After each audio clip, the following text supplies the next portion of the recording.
नमस्कार, मैं हूं मनोज कुमार। आप देख रहे हैं ज्ञान समग्र चैनल पर हिंदी क्लासेस। आज की क्लास में हम चर्चा करेंगे स्पीति में बारिश नामक पाठ के प्रश्न उत्तर पर। इस पाठ के लेखक हैं कृष्णनाथ और यह पाठ कक्षा 11वीं एनसीईआरटी हिंदी आधार पाठ्यक्रम में पढ़ने के लिए प्रस्तावित है।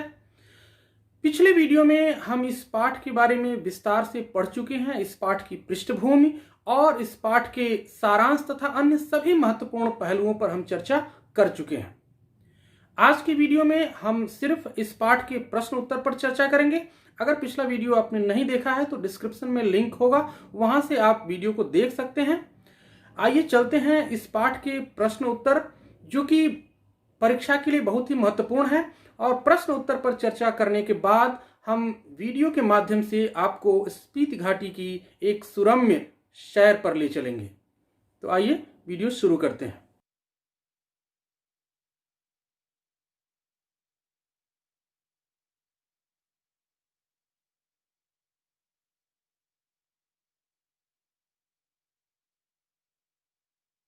पहला प्रश्न है, इतिहास में स्पीति का वर्णन नहीं मिलता, क्यों?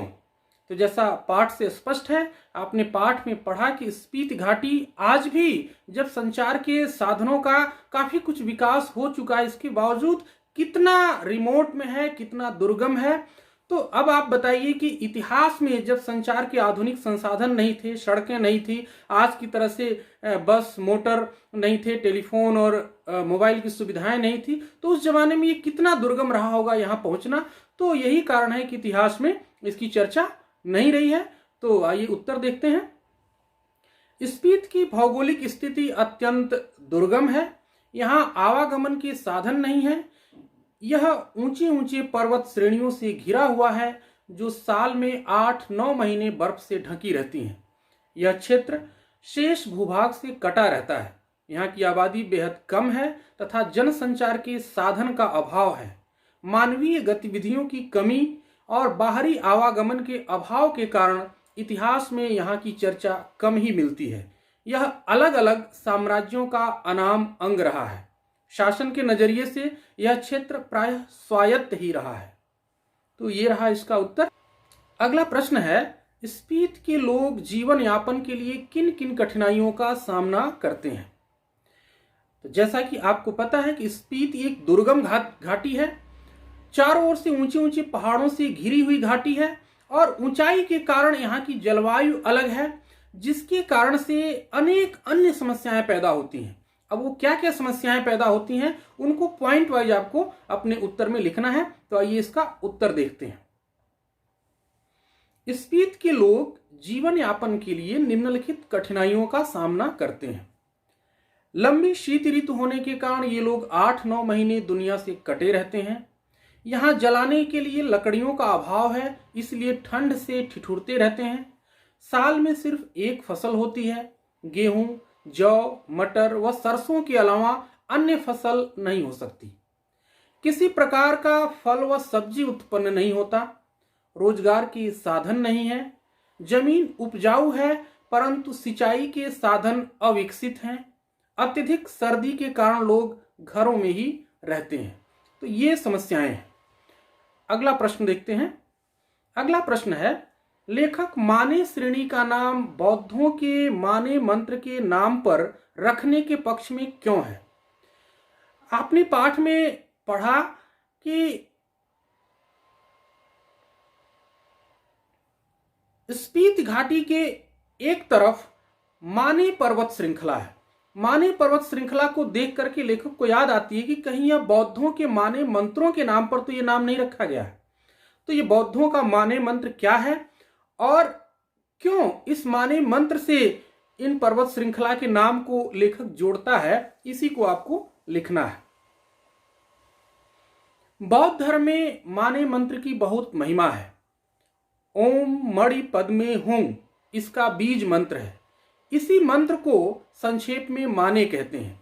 लेखक का मानना है कि इस मंत्र का यहाँ बौद्ध लामाओं ने इतना अधिक जाप किया है कि इन पर्वत श्रेणियों का नाम माने मंत्र के नाम पर आसानी से रखा जा सकता है। हो सकता है कि स्पीति के दक्षिण की जो माने पर्वत श्रृंखला है उसका नाम इसी माने मंत्र पर रखा गया हो।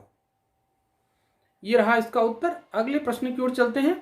अगला प्रश्न है, ये माने की चोटियां बूढ़े लामाओं के जाप से उदास हो गई हैं। इस पंक्ति के माध्यम से लेखक ने युवा वर्ग से क्या आग्रह किया है? पाठ में आपने पढ़ा कि लेखक कहता है कि ये जो माने पर्वत श्रृंखला की ऊंची ऊंची चोटियों पर जो बर्फ जमा है, ये वास्तव में बर्फ नहीं बल्कि यहाँ के नर नारियों की पीड़ा है, आर्तनाद है, दुख है, गलन है, ठिठुरन है। यहाँ के जीवन में उत्साह नहीं है। और शायद बाहर से युवक युवतियां जब आएंगे, यहाँ किल्लोल करेंगे, यहाँ पर्यटन के लिए आएंगे और यहाँ हास परिहास उल्लास उमंग का माहौल पैदा होगा, तो जो यहाँ के लोगों का जीवन है उसमें भी एक गर्माहट आएगी और उनकी पीड़ा पिघल जाएगी। यानी पर्यटन के बढ़ने से वहाँ उल्लास का माहौल फैलेगा। तो इसी बात को आपको समझा करके इस उत्तर में लिखना है। आइए इसका उत्तर देखते हैं। लेखक की मान्यता है कि माने की चोटियों पर बूढ़े लामाओं ने इतने जाप किए हैं कि उनके नीरस जाप से ये पहाड़ियां उदास हो गई हैं। अतः कवि युवा वर्ग से आग्रह करता है कि वे यहाँ आकर किल्लोल करें तो ये पहाड़ियां हर्षित हो जाएं। अभी तो इन पर स्पीति का आर्तनाद जमा हुआ है। जो युवा अट्टहास की गर्मी से कुछ तो पिघलेगा, अर्थात इस क्षेत्र में पर्यटन बढ़ने से यहाँ के लोगों के जीवन में उत्साह, खुशहाली और समृद्धि आएगी। लेखक की ओर से एक तरह से यह युवा निमंत्रण है जिससे स्पीति के लोगों के जीवन में बदलाव आएगा, खुशहाली और समृद्धि आएगी। तो इसीलिए लेखक ने युवाओं को बाहर से यहाँ आमंत्रित किया ताकि पर्यटन बढ़े और वहाँ के जीवन में खुशहाली आए, उत्साह आए, समृद्धि आए, जो कि एक उदासी जम चुकी है वहाँ पे। तो ये रहा इसका उत्तर। अगला प्रश्न देखते हैं। अगला प्रश्न है, वर्षा यहाँ एक घटना है, एक सुखद संयोग है। लेखक ने ऐसा क्यों कहा है? तो जैसा कि आप जानते हैं, स्पीति मध्य हिमालय की घाटी है और उसके पहले जो हमारा मानसून जो उठता है समुद्र से, वो उसके पहले के निम्न हिमालय के पहाड़ों से ही टकराकर पूरी तरह बरस जाता है। मध्य हिमालय तक मानसून पहुंच ही नहीं पाता, इसलिए वहां वर्षा बहुत कम होती है। कभी कभार वर्षा होती है और वर्षा कभी अगर होती है तो लोग बड़े खुश होते हैं वहां। यानी वर्षा वहां के लिए खुशहाली है, एक सुखद संयोग है। ये कोई नियमित ऋतु नहीं बल्कि एक सुखद संयोग है। तो लेखक ने ऐसा क्यों कहा है? इसीलिए कहा है क्योंकि वहां वर्षा बहुत कम होती है। तो इसी बात को समझाकर आपको लिखना है। इसका उत्तर देखते हैं। स्पीति मध्य हिमालय में है, यहां तक मानसून नहीं पहुंचता, अतः स्पीति में वर्षा बहुत कम होती है। इस कारण वर्षा ऋतु मन की साध वहां पूरी नहीं करती है। वर्षा के बिना यहाँ की धरती सूखी, ठंडी व बंजर रह जाती है। जब कभी यहाँ वर्षा हो जाती है तो लोग इसे अपना सुखद संयोग मानते हैं। वर्षा के दिन को वे सुख का संकेत मानते हैं। इसीलिए लेखक ने स्पीति में वर्षा को एक सुखद संयोग माना है। यह रहा इसका उत्तर। अगला प्रश्न देखते हैं। अगला प्रश्न है, स्पीति अन्य पर्वतीय स्थलों से किस प्रकार भिन्न है? पाठ में लेखक ने बताया है कि ज्यादातर जो पर्यटन के नाम पर जिन हिल स्टेशनों का नाम लोग जानते हैं वो हैं कुल्लू, मनाली, शिमला, नैनीताल, मसूरी। लेकिन लेखक का मानना है कि ये जो पर्वतीय स्थल हैं वास्तव में ये हिमालय का तलवा है, अर्थात हिमालय का निचला स्थान है।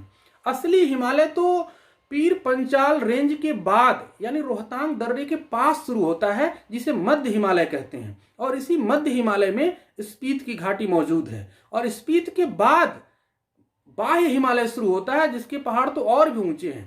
तो ये जो मध्य हिमालय है ये बहुत ऊंचे ऊंचे पर्वत श्रृंखलाओं से घिरा हुआ है, इसकी घाटियां घिरी हुई हैं। अतः ये जो कुल्लू, मनाली, शिमला, नैनीताल जैसे जो पर्यटक स्थल हैं, जो हिल स्टेशन हैं, इनकी तुलना में ये बिल्कुल अलग है। इसकी स्थिति क्या है? अलग स्थिति इसको देखते हैं। आप कुल्लू, मनाली, शिमला, नैनीताल के बारे में जानते हैं, वहां बहुत सारी सुविधाएं हैं, संसाधन हैं। लेकिन मध्य हिमालय में जहां स्पीति घाटी है वहां तमाम तरह की समस्याएं हैं, वहां जीवन बड़ा ही कठिन है, बहुत मुश्किल है। तो उसी मुश्किलात का जिक्र आपको करना है इस उत्तर में। आइए देखते हैं इसका उत्तर। स्पीति अन्य पर्वतीय स्थलों से बहुत भिन्न है। जैसे स्पीति मध्य हिमालय का हिस्सा है। यहाँ के पहाड़ों की ऊंचाई 13,000 फीट से 21,000 फीट तक है। यह अत्यंत दुर्गम क्षेत्र है। यहाँ सब्जी व फल उत्पन्न नहीं होते, हरियाली का अभाव है। यहाँ वर्ष भर एक ही फसल होती है। साल में 9 महीने बर्फ जमी रहती है, जिसके कारण यह क्षेत्र संसार के अन्य हिस्से से अधिकतर कटा रहता है। पर्यटन के लिए उपयुक्त होने के बावजूद यातायात के साधनों का अभाव है, जिसके कारण यहाँ पर्यटन ना के बराबर है।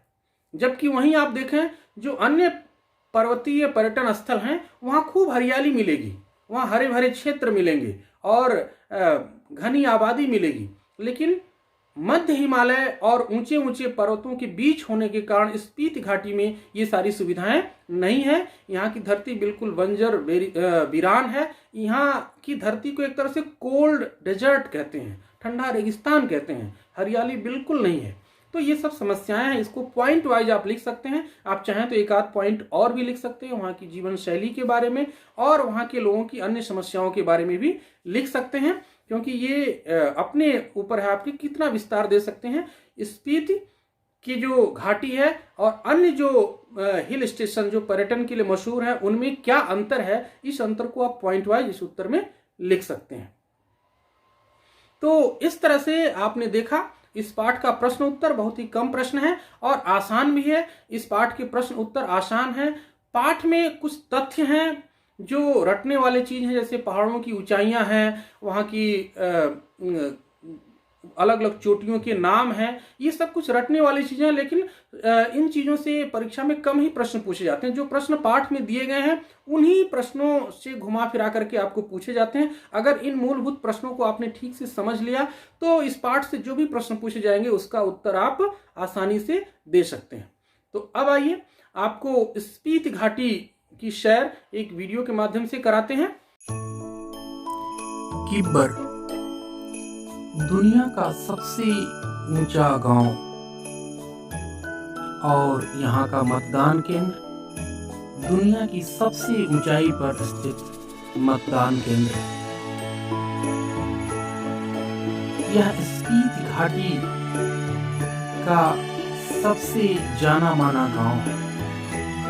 इसकी पहचान इसकी ऊंचाई है।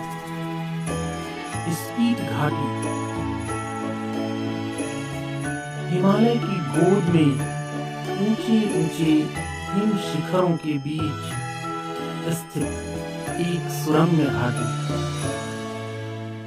शांत इतना मानो प्रकृति ने अपने विश्राम के लिए सबसे शांत जगह को अपने लिए सुरक्षित रखा हो।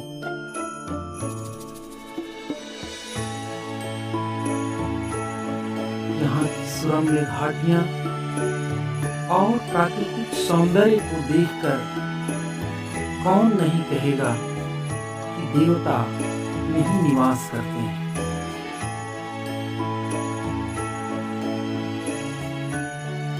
स्पीति जाने के लिए 2 रास्ते हैं, शिमला होकर और मनाली होकर।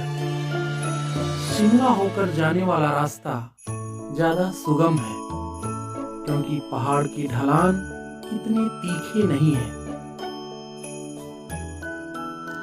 और इस रास्ते पर कई अन्य सुंदर पर्यटक स्थल हैं जो पर्यटकों की थकान मिटा सकते हैं। शिमला से बस यात्रा के द्वारा भी स्पीति घाटी में पहुंचा जा सकता है। हालांकि बसों की संख्या बहुत कम है।